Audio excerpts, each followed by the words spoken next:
Hello friends, welcome to knowledge centre.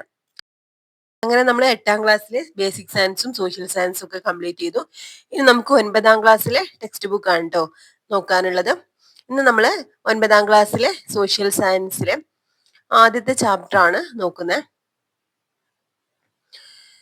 അപ്പോൾ 9ാം ക്ലാസ്സിലെ social science part 1 total 5 chapters ആണ് ഉള്ളത്. അതിൽ ഒന്നാമത്തെ ചാപ്റ്റർ ആയ ശിലായുഗത്തിൽ നിന്ന് മുന്നോട്ട് എന്നുള്ള ചാപ്റ്റർ ആണ് നമുക്ക് ഇന്ന് നോക്കാനുള്ളത് കേട്ടോ.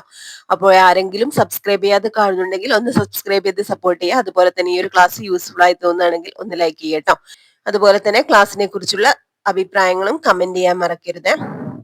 അപ്പൊ ഈ ഒരു ചാപ്റ്ററിന്റെ തുടക്കത്തിൽ തന്നെ എന്താണ്, ജവഹർലാൽ നെഹ്റുവിന്റെ ഒരച്ഛൻ മകൾക്കയച്ച കത്തുകൾ എന്ന കൃതിയിൽ നിന്നുള്ള ഒരു ഭാഗമാണ് കൊടുത്തിട്ടുള്ളത് കേട്ടോ.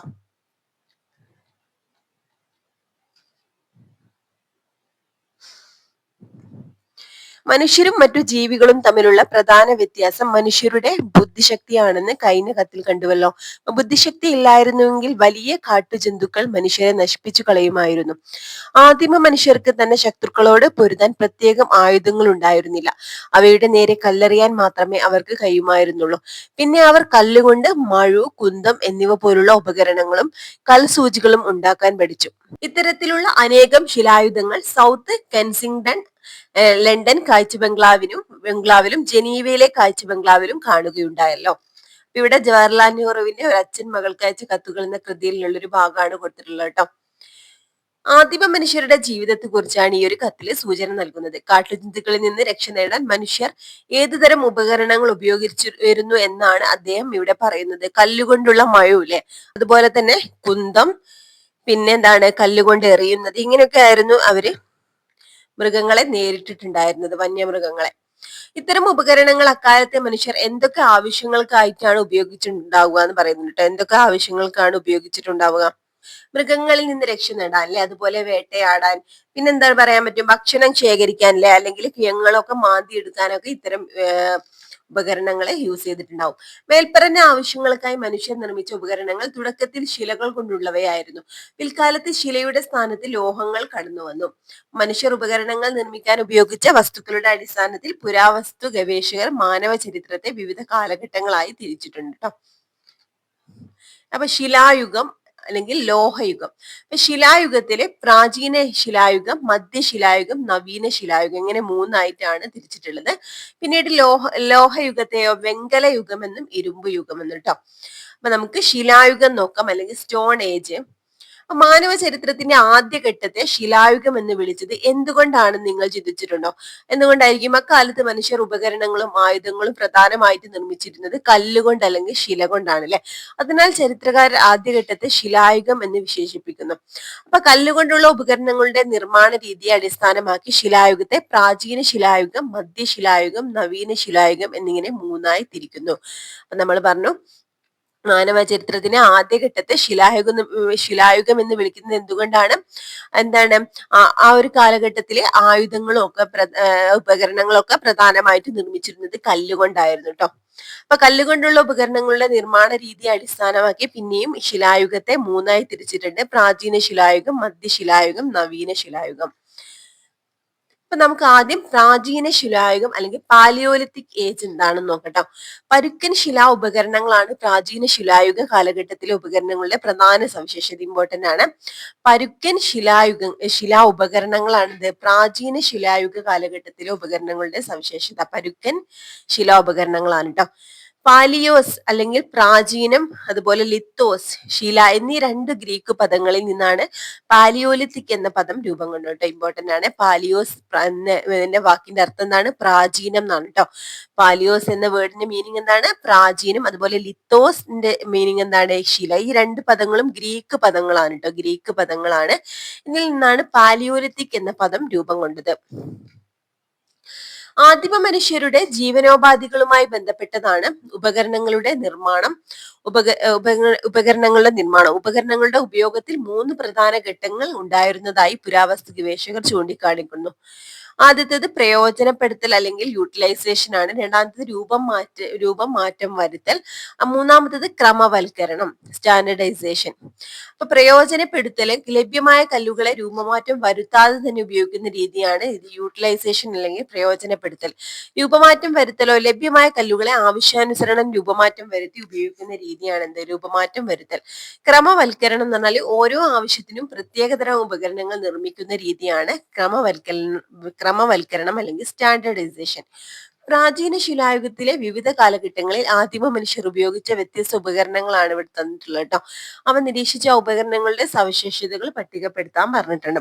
അപ്പൊ എന്തൊക്കെയാണ് പിക്ചറിൽ തന്നിട്ടുള്ളത്, ചിത്രത്തിൽ തന്നിട്ടുള്ളത് നോക്കാം. ഉരുളൻ കല്ലുപകരണങ്ങൾ അല്ലെ, ഉരുളൻ കല്ലുപകരണങ്ങൾ, അതുപോലെ ദ്വിമുഖ മാതൃശില ഉപകരണങ്ങൾ, അതുപോലെ കൽച്ചീൾ ഉപകരണങ്ങൾ കേട്ടോ. ഇതൊക്കെയാണ് ഇവിടെ ചിത്രത്തിൽ തന്നിട്ടുള്ളത്. അപ്പൊ ഉരുളൻ കല്ലുപകരണങ്ങളുടെ പ്രത്യേകത എന്താണ്? ഉരുളൻ കല്ലുപകരണങ്ങളുടെ പ്രത്യേകത? പ്രകൃതിയാൽ തന്നെ കാണപ്പെടുന്ന ഉരുളൻ കല്ലുകൾ അതേപടിയോ അല്ലെങ്കിൽ ചെറിയ മാറ്റങ്ങൾ വരുത്തിയോ ഉപയോഗിച്ച് പരുക്കൻ രൂപമായിരുന്നു ഇവയ്ക്ക് ഉണ്ടായിരുന്നു കേട്ടോ. അതാ ഓക്കെ. ഇനി ദ്വിമുഖ മാതൃശില ഉപകരണങ്ങൾ എന്ന് പറഞ്ഞാൽ എന്താ? കല്ലിന്റെ രണ്ടു വശത്തും ചെത്തി മിനുക്കി കൂർത്ത വശങ്ങളാക്കിയവയാണ്. ഇത് കാണുമ്പോൾ തന്നെ രണ്ടു വശത്തും എന്താണ് കൂർത്ത വശങ്ങളാക്കിയിട്ടുണ്ടായിരിക്കും. അതുപോലെ കൈക്കോടാലിക്ക് ഇതിന് ഉദാഹരണമാണ് കേട്ടോ. അതുപോലെ കൽച്ചീൾ ഉപകരണങ്ങൾ എന്നാണ് മൂന്നാമത്തത്. എന്താ കൽച്ചീൾ ഉപകരണങ്ങൾ? വലിയ കല്ലുകൾ അടിച്ചു തകർക്കുമ്പോൾ ലഭിക്കുന്ന മൂർച്ചയുള്ള കൽച്ചീളുകൾ ഉപയോഗിച്ച് നിർമ്മിച്ചവയാണ് ഈ കൽച്ചീൾ ഉപകരണങ്ങൾ എന്ന് പറയുന്നത്. മൃഗങ്ങളുടെ തൊലി പൊളിക്കാനും മാംസം മുറിക്കാനും ഒക്കെ ഏറെ അനുയോജ്യമായിരുന്നു. പ്രാചീന ശിലായുഗത്തിലെ വിവിധ ഘട്ടങ്ങളിൽ ആദിമ മനുഷ്യർ ഉപയോഗിച്ച വ്യത്യസ്ത ഉപകരണങ്ങളുടെ ചിത്രമാണ് ഏതൊക്കെയാണ്? ഉരുളൻ കല്ലുപകരണങ്ങൾ, ദ്വിമുഖ മാതൃശിലാ ഉപകരണങ്ങൾ, കൽച്ചീൾ ഉപകരണങ്ങൾ. ഓക്കെ. അടുത്തത് മാതൃശിലകളും കൽച്ചീലുകളും എന്താണെന്ന് ഇവിടെ സൈഡിലായിട്ട് കൊടുത്തിട്ടുണ്ട്. ഒരു കഷ്ണം കല്ലിനെ രണ്ടോ അതിലധികമോ കഷ്ണങ്ങളായി പൊട്ടിക്കുമ്പോൾ അതിൽ ഏറ്റവും വലിയ കഷ്ണത്തെ മാതൃശില അല്ലെങ്കിൽ കോർ എന്നും ചെറിയ കഷ്ണത്തെ കൽച്ചീലുകൾ എന്നും വിളിക്കുന്നു. അപ്പൊ മാതൃശില കൊണ്ട് നിർമ്മിക്കുന്നവയെ മാതൃശില ഉപകരണങ്ങൾ എന്നും കൽച്ചീലുകൾ കൊണ്ട് നിർമ്മിക്കുന്നവയെ കൽച്ചീൽ ഉപകരണങ്ങൾ എന്നും വിളിക്കുന്നു. ഇനിയും ഇവിടെ ചിത്രത്തിൽ കൊടുത്തിട്ടുണ്ട് വെട്ടിമുറിക്കാനുള്ള കല്ലുപകരണങ്ങൾ, അതുപോലെ ബ്ലേഡ് സാങ്കേതിക രീതിയിൽ നിർമ്മിച്ച ശിലാ ഉപകരണങ്ങൾ. പ്രാചീന ശിലായുഗത്തിന്റെ അവസാന ഘട്ടത്തിൽ ശിലകൾ കൊണ്ട് നിർമ്മിച്ച ഉപകരണങ്ങൾക്ക് പുറമെ അസ്ഥികൾ കൊണ്ട് നിർമ്മിച്ച ഉപകരണങ്ങളും മനുഷ്യർ ഉപയോഗിച്ചിരുന്നു. ചുവടെ നൽകിയിരിക്കുന്ന ചിത്രങ്ങൾ നിരീക്ഷിക്കാൻ പറയുന്നുണ്ട്. അപ്പൊ പ്രാചീന ശിലായുഗത്തിന്റെ അവസാന ഘട്ടത്തിൽ ശിലകൾ കൊണ്ട് നിർമ്മിച്ച ഉപകരണങ്ങൾ അല്ലെങ്കിൽ ആയുധങ്ങൾക്ക് പുറമെ അസ്ഥികൾ കൊണ്ട് നിർമ്മിച്ച ഉപകരണങ്ങളും മനുഷ്യർ ഉപയോഗിച്ചിട്ടുണ്ടായിരുന്നു കേട്ടോ.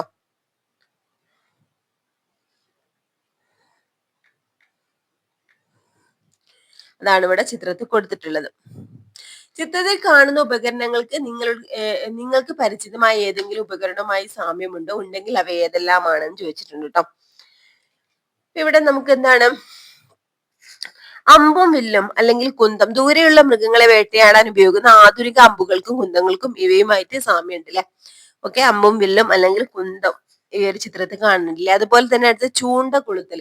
ഇവിടെ നമുക്ക് ചൂണ്ട കൊളുത്തൽ, അതായത് മീൻ പിടിക്കാൻ ഉപയോഗിക്കുന്ന ഇന്നത്തെ ചൂണ്ടയുമായിട്ട് ഇതിന് സാമ്യമുണ്ട് അല്ലെ രണ്ടാമത്തേന്. മൂന്നാമത്തെ ചിത്രത്തിൽ സൂചിയാണ് അല്ലെ, അതായത് അസ്ഥികൾ കൊണ്ട് നിർമ്മിച്ച സൂചികൾ വസ്ത്രങ്ങൾ തുന്നാൻ ഉപയോഗിച്ചിരുന്നു. ഇന്നത്തെ മെറ്റൽ സൂചികൾക്ക് സമാനമായിട്ടുള്ളതാണ് കേട്ടോ.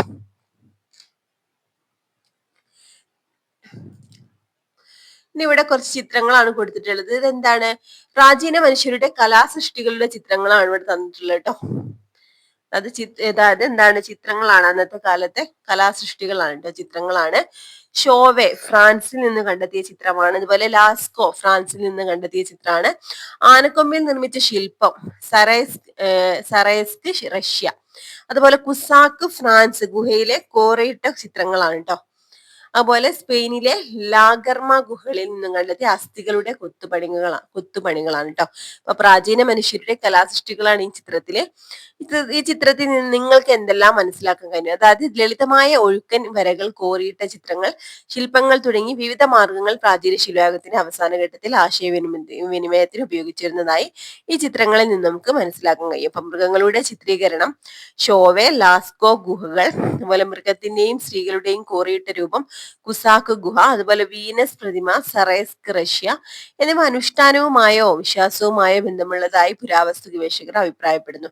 സ്പെയിനിലെ ലാഗർമ ഗുഹയിൽ നിന്ന് കണ്ടെത്തിയ അസ്ഥികളുടെ കൊത്തുപണികൾ അക്കാലത്തെ മനുഷ്യരുടെ കലാവൈദഗ്ധ്യത്തിന് തെളിവാണ്.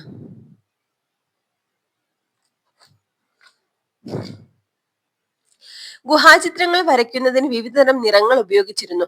ചെടികൾ, മരത്തിന്റെ തോല്, കായകൾ എന്നിവ അരച്ച് ചെങ്കൽപ്പൊടി ചേർത്താണ് നിറങ്ങൾ ഉണ്ടാക്കിയിരുന്നത്. സൂര്യപ്രകാശം എത്താൻ കഴിയാത്ത ഗുഹകളുടെ ഉൾഭിത്തിയിലാണ് ചിത്രങ്ങൾ വരച്ചിരുന്നത്. കൽസൂചികളും മുനയുള്ള ആയുധങ്ങളും ഉപയോഗിച്ചാണ് ഇത്തരം ചിത്രങ്ങൾ അവർ വരച്ചിരുന്നത്. ഗുഹയിലെ മേൽഭിത്തികളെയും ചിത്രങ്ങൾ വരച്ചിരുന്നതായി കാണാൻ കഴിയും. പ്രാചീന മനുഷ്യർ ആർജിച്ച വൈജ്ഞാനിക വികാസത്തിന്റെയും സാങ്കേതിക വൈദഗ്ധ്യത്തിന്റെയും തെളിവാണ് ഇത്തരം ചിത്രങ്ങളും ശില്പങ്ങളും കണക്കാക്കപ്പെടുന്നു. പ്രാചീന ശിലായുഗ കാലത്തെ ഉപകരണങ്ങൾ, കലകൾ എന്നിവയിൽ നിന്ന് മനുഷ്യരുടെ ജീവിതത്തെക്കുറിച്ച് എന്തെല്ലാം വിവരങ്ങളാണ് ലഭിക്കുന്നതെന്ന് നോക്കാം. പ്രാചീന ശിലായുഗം പരുക്കൻ കല്ലുപകരണങ്ങൾ ഉപയോഗിച്ചിരുന്നു. ഗുഹയിലും തുറസായ സ്ഥലങ്ങളിലും വസിച്ചിരുന്നു. വേട്ടയാടൽ, ശേഖരണം എന്നിവ ആയിരുന്നു ഉപജീവന മാർഗം. ബാൻഡുകൾ അല്ലെങ്കിൽ പറ്റങ്ങളായിരുന്നു സമൂഹത്തിന്റെ അടിസ്ഥാന ഘടകം. പുരുഷന്മാർ വേട്ടയാടലിലും സ്ത്രീകൾ ശേഖരണത്തിലും ഏർപ്പെട്ടിരുന്നു. ഭക്ഷണം സംഭരിച്ചു വെച്ചിരുന്നില്ല. നാടോടി ജീവിതമാണ് നിലനിന്നിരുന്നത്. പ്രാചീന ശിലായുഗത്തിലെ മനുഷ്യരുടെ ജീവിത രീതികളാണ് പറയുന്നത് കേട്ടോ. ബാൻഡുകൾ എന്താണ്? 100-ൽ താഴെ അംഗങ്ങൾ ഉൾപ്പെടുന്ന ചെറു സമൂഹങ്ങളാണ് ബാൻഡുകൾ അല്ലെങ്കിൽ പറ്റങ്ങൾ എന്ന് പറയുന്നത് കേട്ടോ. രക്തബന്ധമാണ് ബാൻഡിലെ അംഗങ്ങളെ പരസ്പരം ബന്ധിപ്പിച്ചിരുന്നത്.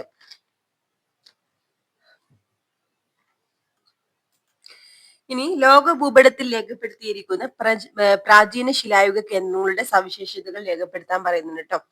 അപ്പൊ എന്തൊക്കെയാണ്? ലാസ്കോ ഗുഹ, ലാഗർമ ഗുഹ, അതുപോലെ സറേസ്ക് കുസാക്ക് ഗുഹ, അതുപോലെ ഷോവേ ഗുഹ. അപ്പൊ നമുക്ക് ഇവിടെ കാണാൻ പറ്റില്ലേ, നമ്മൾ പറഞ്ഞിട്ടുണ്ടായിരുന്നു ലാസ്കോ ഗുഹ എവിടെയാണ്? ഫ്രാൻസിലായിരുന്നു അല്ലെ. അതായത് ലോക പ്രശസ്തമായ ഗുഹാചിത്രങ്ങളാണ് ഇവിടെ കാണപ്പെടുന്നത്. മൃഗങ്ങളുടെയും അതുപോലെ വേട്ടയാടലിന്റെയും ഒക്കെ ചിത്രങ്ങളാണ് ഇവിടെ ഉള്ളത് കേട്ടോ. ലാസ്കോ ഗുഹ എവിടെയാണ്? ഫ്രാൻസിലാണ്. അടുത്തത് ഷോവേ. നമ്മൾ പറഞ്ഞു ഷോവേയും എവിടെയായിരുന്നു? നമുക്ക് കാണാൻ പറ്റും ഷോവയും ഫ്രാൻസിൽ തന്നെയാണ് കേട്ടോ. ലാസ്കോ ഗുഹ ഫ്രാൻസിലാണ്, അതുപോലെ ഷോവെ ഗുഹയും ഫ്രാൻസിലാണ്. എന്താണ് ഇതിന്റെ പ്രത്യേകത? ഏറ്റവും പഴക്കമേറിയ ഗുഹാചിത്രങ്ങൾ കണ്ടെത്തിയ ഇടങ്ങളിൽ ഒന്നാണിത് ഷോവെ ഗുഹ കേട്ടോ. മൃഗങ്ങളുടെ തനിമയാർന്ന ചിത്രങ്ങളും ആണ് ഇവിടെ പ്രശസ്തമായിട്ടുള്ളത്. ഇനി അടുത്തത് ലാഗർമ ഗുഹ എവിടെയാണ്? നമുക്കറിയാം സ്പെയിനിലാണ് കേട്ടോ. ലാഗർമ ഗുഹ സ്പെയിനിലാണ്. പുരാതന ശിലായുഗത്തിലെ വാസസ്ഥലങ്ങളും ഉപകരണങ്ങളും ഒക്കെ ഉള്ള ചിത്രങ്ങളൊക്കെയാണ് ഇവിടുന്ന് ലഭിച്ചിട്ടുള്ളത്. ഓക്കെ. ഇനി അടുത്തത് കുസാക്ക് ഗുഹയോ?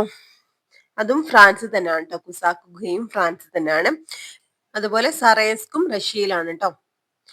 അടുത്തത് മധ്യശിലായുഗം അല്ലെങ്കിൽ മെസോലിത്തിക് ഏജ്. പ്രാചീന ശിലായുഗത്തിൽ നിന്നും നവീന ശിലായുഗത്തിലേക്കുള്ള പരിവർത്തനത്തിന്റെ ഘട്ടമാണ് മധ്യശിലായുഗം.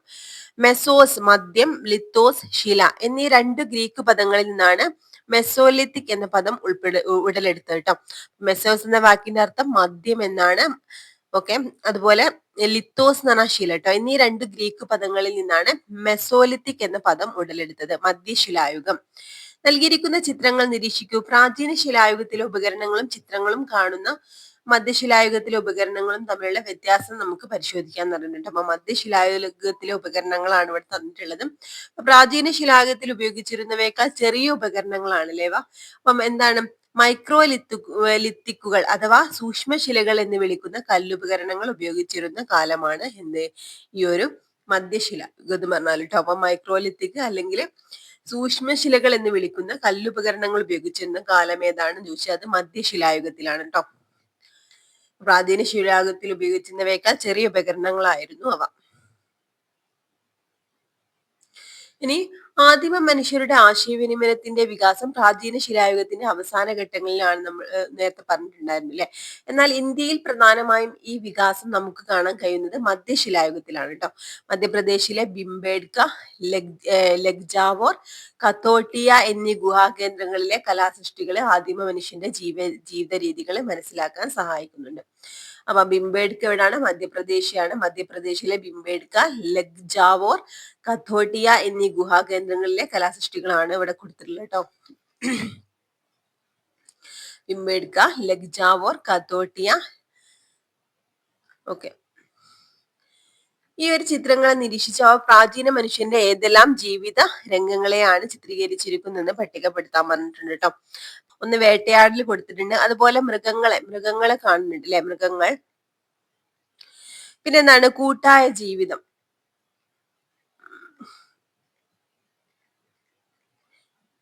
പിന്നെയോ ഭക്ഷണ ശേഖരം,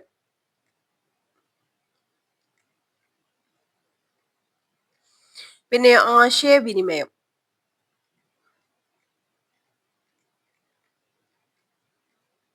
പിന്നെ നമുക്ക് എന്താ കാണാൻ പറ്റുന്നത്, അതുപോലെ തന്നെ എന്താണ് കലകൾ അല്ലെ. ഈ ചിത്രത്തിൽ നിന്ന് മധ്യശിലായുഗത്തിലെ മനുഷ്യരുടെ ജീവിത രീതികളെ പറ്റി നമുക്ക് മനസ്സിലാക്കാൻ കഴിയുന്നുണ്ട്. ഈ കാലഘട്ടത്തിലെ സവിശേഷതകൾ നൽകുന്നുണ്ട് ഇവിടെ. മൈക്രോലിത്തുകൾ അഥവാ സൂക്ഷ്മ ശിലായുഗങ്ങളുടെ ഉപയോഗം വേട്ടയാടലിനും വിശീകരണത്തിനും പുറമെ മീൻപിടുത്തവും ഉപജീവന മാർഗമാക്കി. മൃഗങ്ങളെ ഇണക്കി വളർത്തലിന്റെ സൂചനകൾ, വിനോദങ്ങൾ, ലിംഗാടിസ്ഥാനത്തിലുള്ള തൊഴിൽ വിഭജനം, ഇതൊക്കെ നമുക്ക് ഈ ഒരു ചിത്രത്തിൽ നിന്ന് കാണാൻ പറ്റുന്നുണ്ട്. അപ്പൊ ഇനി ഇവിടെ മധ്യശിലായുഗ കേന്ദ്രങ്ങൾ കൊടുത്തിട്ടുണ്ട് കേട്ടോ. സ്റ്റാർക്കാർ ഇംഗ്ലണ്ട്, അതുപോലെ ഫാഹിയാൻ ഗുഹ ശ്രീലങ്കയിലാണ്, സരൈ നെഹർ റായ് ഇന്ത്യയിലെ ഉത്തർപ്രദേശിലാണ് കേട്ടോ. ഇതൊക്കെ മധ്യശിലായുഗ കേന്ദ്രങ്ങളാണ്, ഇമ്പോർട്ടന്റ് ആണ് കേട്ടോ. സ്റ്റാർക്കാർ എന്താന്ന് കൊടുത്തിട്ടുണ്ട്, യൂറോപ്പിലെ മധ്യശിലായുഗ കേന്ദ്രം ഇംഗ്ലണ്ടിലാണെന്ന് പറയാം. അപ്പൊ യൂറോപ്പിലെ മധ്യശിലായുഗ കേന്ദ്രമാണ് അത്. വടക്കു കിഴക്കൻ ഇംഗ്ലണ്ടിൽ കണ്ടെത്തിയ മധ്യശിലായുഗത്തിലെ ഒരു തുറസായ അധിവാസ കേന്ദ്രമാണ് കേട്ടത്. ജൈവ അവശിഷ്ടങ്ങളുടെ സാന്നിധ്യമാണ് ഈ കേന്ദ്രത്തിന്റെ പ്രധാന സവിശേഷത. ശിലകൾ കൊണ്ടും അസ്ഥികൾ കൊണ്ടും നിർമ്മിച്ച ഉപകരണങ്ങൾ ഇവിടെ നിന്ന് കണ്ടെത്തിയിട്ടുണ്ട്. ആദ്യകാല മരപ്പണിയുടെ തെളിവുകളും ഇവിടെ നിന്ന് ലഭിച്ചിട്ടുണ്ട് കേട്ടോ. ആദിമ മനുഷ്യർ ഈ പ്രദേശത്തെ താൽക്കാലിക വാസസ്ഥലമായി ഉപയോഗിച്ചിരുന്നുവെന്ന് കരുതപ്പെടുന്നു. അപ്പൊ സ്റ്റാർക്കാർ യൂറോപ്പിലെ എന്താണ് മധ്യശിലായുഗ കേന്ദ്രമാണ്, ഇംഗ്ലണ്ടിലാണ്. ഇവിടെ എന്താണ് ജൈവ അവശിഷ്ടങ്ങളുടെ സാന്നിധ്യമാണ് ഈ കേന്ദ്രത്തിലെ പ്രധാന സവിശേഷത കേട്ടോ.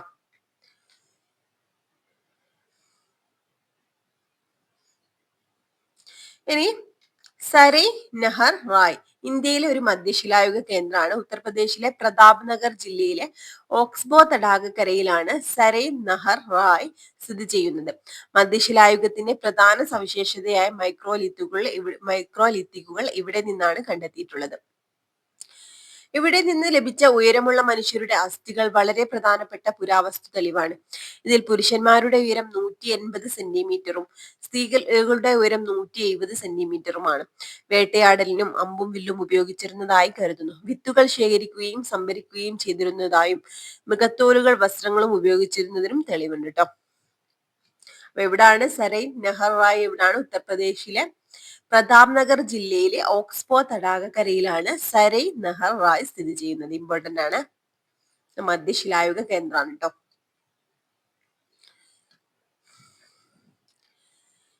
ഇനി ഇവിടെ പ്രാചീന ശിലായുഗത്തിലെയും മധ്യശിലായുഗത്തിലെയും മനുഷ്യജീവിതത്തിലെ വ്യത്യാസങ്ങൾ പട്ടികപ്പെടുത്താൻ പറയുന്നുണ്ട് കേട്ടോ. എന്തൊക്കെ വ്യത്യാസങ്ങളായിരുന്നു? ഉപകരണങ്ങളുടെയും അതുപോലെ എന്താണ് ഉപകരണ നിർമ്മാണ വസ്തുക്കൾ, ഭക്ഷണ രീതി, സാങ്കേതിക വിദ്യ, സ്ഥിരവാസം, അതുപോലെ കലകൾ, ഇതൊക്കെ എന്താണ് പിന്നെ ഇവയിലൊക്കെ വളരെ വ്യത്യാസങ്ങളും കാണാൻ പറ്റുന്നുണ്ട് അല്ലെ. ഉപകരണങ്ങൾ നമുക്കറിയാം, പ്രാചീന ശിലായുഗത്തിൽ പരുക്കൻ കല്ലുപകരണങ്ങളും വലിപ്പം കൂടിയവയായിരുന്നു. പിന്നെ മധ്യശിലായുഗത്തിലേക്ക് എത്തിയപ്പോൾ സൂക്ഷ്മ ശിലായുധങ്ങളൊക്കെ യൂസ് ചെയ്യാൻ തുടങ്ങി അല്ലെ. വലിപ്പം കുറഞ്ഞതും മൂർച്ചയേറിയതുമായിട്ടുള്ള ഉപകരണങ്ങളൊക്കെ ഉപയോഗിക്കാൻ തുടങ്ങി. അതുപോലെ പിന്നെ നമുക്ക് എന്ത് പറയാൻ പറ്റും, ഉപകരണ നിർമ്മാണ വസ്തുക്കളും പ്രധാനമായിട്ടും കല്ലുകൾ മാത്രമായിരുന്നു പ്രാചീന ശിലായുഗത്തില്. മധ്യ ശിലായുഗത്തിലേക്ക് എത്തിയപ്പോൾ കല്ലുകൾക്ക് പുറമെ മൃഗങ്ങളുടെ അസ്ഥികളും കൊമ്പുകളും ഒക്കെ ഉപയോഗിക്കാൻ തുടങ്ങി. അതുപോലെ ഭക്ഷണ രീതിയിലും വ്യത്യാസമുണ്ട് അല്ലെ. വേട്ടയാടലും ഭക്ഷണ ശേഖരമായിരുന്നു പ്രാചീന ശിലായുഗത്തില്.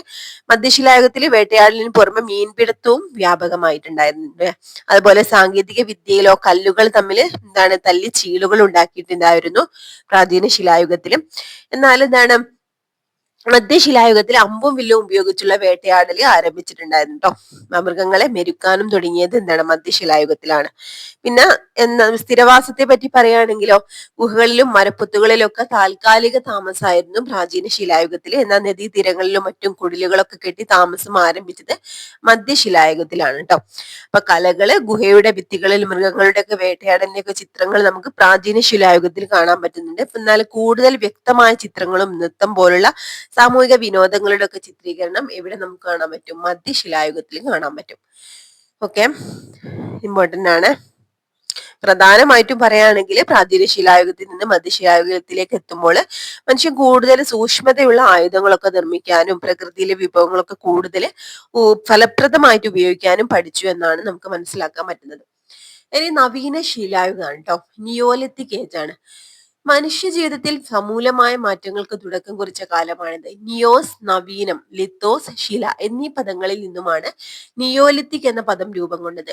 മാൻ മേക്സ് ഹിംസെൽഫ്, മനുഷ്യൻ സ്വയം നിർമ്മിക്കുന്നു എന്ന ഗ്രന്ഥത്തിൽ ഗോർഡൻ ചൈൽഡ് മനുഷ്യജീവിതത്തെ മാറ്റിമറിച്ച നവീന ശിലായുഗത്തിലെ രണ്ട് സുപ്രധാന മാറ്റങ്ങളെ സൂചിപ്പിക്കുന്നത് ഇങ്ങനെയാണ്. അപ്പോ എന്താണ് നിയോസ് നവീനം, നിയോസ് എന്ന വേർഡിന്റെ മീനിങ് എന്താ? നവീനം. ലിത്തോസ് ശില എന്നീ പദങ്ങളിൽ നിന്നുമാണ് നിയോലിത്തിക് എന്ന പദം രൂപം കൊണ്ടത് കേട്ടോ. മാൻ മേക്സ് ഹിംസെൽഫ്, മനുഷ്യൻ സ്വയം നിർമ്മിക്കുന്നു എന്ന ഗ്രന്ഥത്തിലെ ഗോർഡൻ ചൈൽഡ് മനുഷ്യജീവിതത്തെ മാറ്റിമറിച്ച നവീന ശിലായുഗത്തിലെ രണ്ട് സുപ്രധാന മാറ്റങ്ങളെ സൂചിപ്പിക്കുന്നത് എങ്ങനെയാണ്? മനുഷ്യ സമ്പദ് വ്യവസ്ഥയെ ആകെ മാറ്റിമറിച്ച ആദ്യ വിപ്ലവം മനുഷ്യന് തന്റെ ഭക്ഷണ ലഭ്യതയിന്മേൽ നിയന്ത്രണം നേടിക്കൊടുത്തു. ഭക്ഷ്യയോഗ്യമായ ചെടികളും വേരുകളും വൃക്ഷങ്ങളും തിരഞ്ഞെടുത്ത് നടാനും കൃഷി ചെയ്യാനും മെച്ചപ്പെടുത്താനും തുടങ്ങി. തനിക്ക് നൽകാൻ സാധിക്കുന്ന കന്നുകാലി തീറ്റയുടെയും കൊടുക്കാൻ കഴിയുന്ന സംരക്ഷണത്തിനെയും ചെലുത്താവുന്ന ദീർഘദൃഷ്ടിയുടെയും ഫലമായി പ്രത്യേക മൃഗങ്ങളെ മാത്രം മെരുക്കിയെടുത്ത് ഇണക്കി നിർത്തുന്നതിൽ മനുഷ്യൻ വിജയിച്ചു. മേൽപ്പറഞ്ഞ രണ്ടു കാര്യങ്ങളും പരസ്പരം ചേർന്നവയാണ് കേട്ടോ, കണക്ട് ചെയ്യുന്ന കാര്യങ്ങളാണ്. അപ്പൊ ഇത്രയാണ് മക്കളെ നമ്മൾ ഇന്നത്തെ ക്ലാസ്സിൽ എടുക്കുന്നത്. ബാക്കി ഭാഗം നമുക്ക് നെക്സ്റ്റ് ക്ലാസ്സിൽ എടുക്കട്ടോ. കംപ്ലീറ്റ് എടുക്കാൻ നിന്നിട്ടുണ്ടെങ്കിൽ ക്ലാസ്സിന്റെ ലെങ്ത് കൂടും. അതുകൊണ്ട് തന്നെ ഇത്രയും എടുത്ത ഭാഗങ്ങൾ നന്നായിട്ട് പഠിക്കട്ടോ. അപ്പൊ ഈ ഒരു ക്ലാസ് നിങ്ങൾക്ക് യൂസ്ഫുൾ ആയിട്ടുണ്ടെങ്കിൽ ഒന്ന് ലൈക്ക് ചെയ്യുക. നിങ്ങളുടെ ഫ്രണ്ട്സിനെ PSC എക്സാം എഴുതുന്നത് നിങ്ങളുടെ ഫ്രണ്ട്സിനൊക്കെ ഒന്ന് ഷെയർ ചെയ്തെടുക്കട്ടോ. Okay friends, thank U.